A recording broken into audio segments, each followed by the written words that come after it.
Hello, Kent Kentley here to say hello as we finish the third book in the Mary Poppins series. We're on the 8th and final chapter, The Other Door. There is a big party in the street. Mary Poppins has slipped into the house, and Jane and Michael are waiting for the other people to leave so that they can follow her in. She glanced around at the group of dancers. They were standing still upon the pavement and seemed to be waiting for something, for every face was gazing upward at number 17. "What can they be looking at?" said Michael as he craned his own neck backwards. Then a glow appeared at the nursery window and a dark shape moved across it. The children knew it was Mary Poppins lighting the evening fire, and presently the flames sprang up. They sparkled on the window panes and shone through the darkening garden. Higher and higher leapt the blaze, brighter and brighter the windows gleamed, and suddenly they saw the nursery reflected upon Miss Lark's side wall, where it gleamed high above the garden, with its sparkling fire and mantelpiece, and the old armchair and... "The door! The door!" A breathless cry went up from the crowd in the lane. "What door?" Jane and Michael stared at each other, and suddenly they knew.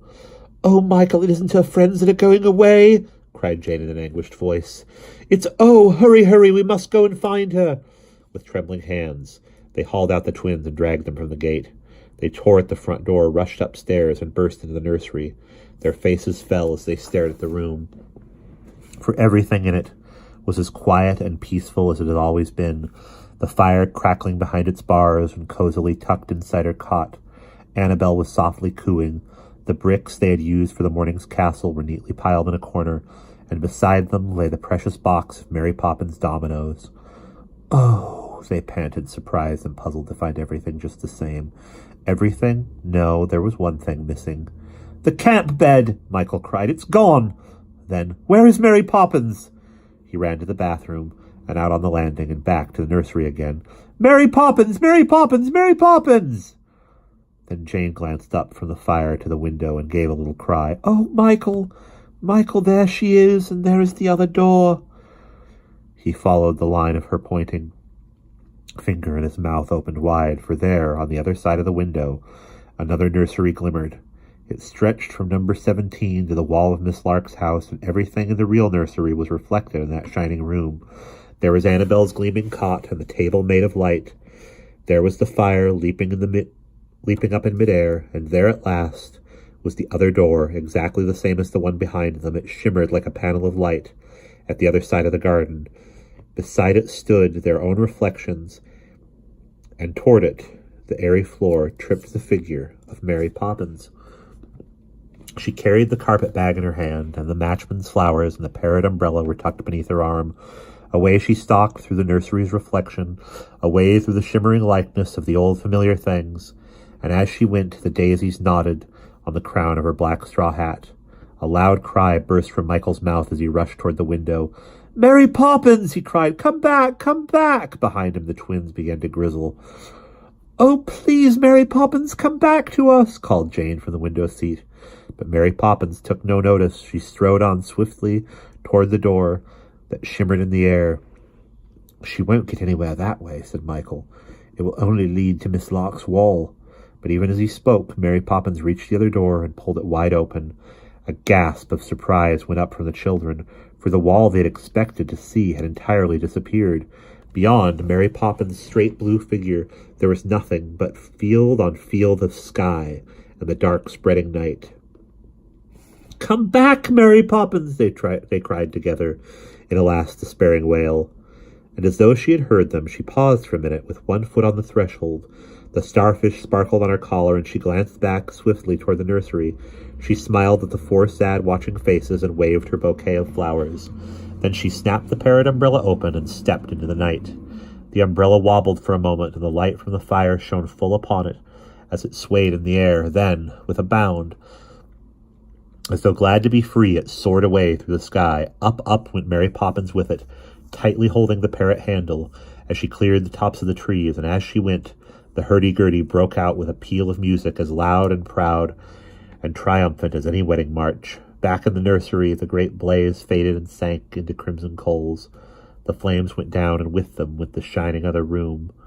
Soon there was nothing to be seen but the cherry trees waving through the air, and the black brick wall of Miss Lark's house.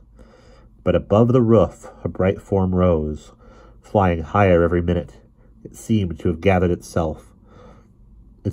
into itself the sparkle and flame of the fire, for it glowed like a little core of light in the black frosty sky. Leaning upon the window seat, the 4 children watched it. Their cheeks lay heavily in their hands, and their hearts were heavy within their breasts. They did not try to explain it to themselves, for they knew there were things about Mary Poppins that could never be explained. Where she had come from nobody knew, and where she was going they could not guess. They were certain only of one thing, that she had kept her promise. She had stayed with them till the door opened, and then she had left them. They could not tell if they would ever see the trim shape again. Michael reached out for the box of dominoes. He put it on the sill beside Jane, and together they held it as they watched the umbrella go sailing through the sky. Presently, Mrs. Banks came in. "What, sitting all alone, my darlings?" she cried as she snapped on the light. "Where's Mary Poppins?" she inquired, with a glance round the room. "Gone, ma'am," said a resentful voice as Mrs. Brill appeared on the landing. Mrs. Banks' face had a startled look.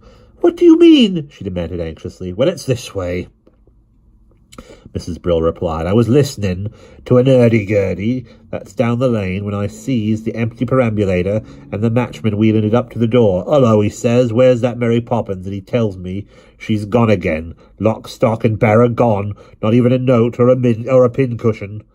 "Oh, what shall I do?" wailed Mrs. Banks, sitting down in the old armchair. "Do? You can come and dance with me," cried Mr. Banks's voice as he raced upstairs.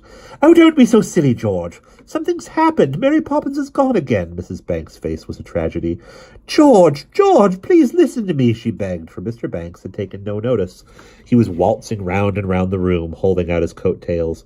"I can't. There's a hurdy-gurdy in the lane, and it's playing Blue Danube. Ta-rum-pom-pom-pom, dee-dee, dee-dum." And pulling Mrs. Banks from the chair, he waltzed her round, singing lustily. Then they both collapsed on the window seat among the watching children. "But, George, this is serious," Mrs. Banks protested, half laughing, half crying, as she pinned up her hair. "I see something much more serious," he exclaimed as he glanced through the nursery window. "A shooting star! Look at it! Wish on it, children!" Away through the sky streaked the shining spark, cleaving a path through the darkness, and as they watched it, every heart was filled with sudden sweetness. Down in the lane, the music ceased, and the dancers stood gazing hand in hand. "My dear love," Mr. Banks said tenderly as he touched Mrs. Banks's cheek. And they put their arms around each other and wished on the star. Jane and Michael held their breath as sweetness brimmed up within them. And the thing they wished for was that all their lives they might remember Mary Poppins. Where and how and why had nothing to do with them.